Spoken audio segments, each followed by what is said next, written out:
কাল লেগে কত টাকা হয়েছে বল না, আমাকে 10 টাকা দাও না, 10 টাকা দে মা।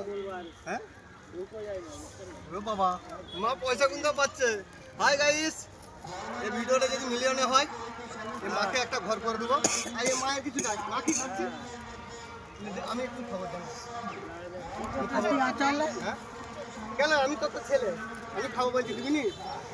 আমি তো তোর ছেলে, কেন দিবি নি? দিতে না? ও বাবা, আমি তো তোর ছেলে, দিবি নি?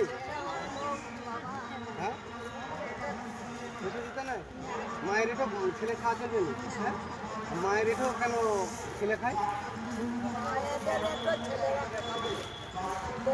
ইনি মা বলছে, আমি একজন আইসক্রিম খাচ্ছিল তো ইনি মা বলছে যে ছেলেদের এটো মায়েরা খেয়ে নেয়, কিন্তু মায়েদের এটো ছেলেদের একটা খেলে। কেন মা? কেন মা? ওদের মতন হয়ে গেলে আমাকে ছাড়লে না, এমন ছেড়বো তোমাকে, বুঝতে পারছো? মা ভালো থাক, যদিও সবাইকে পয়সা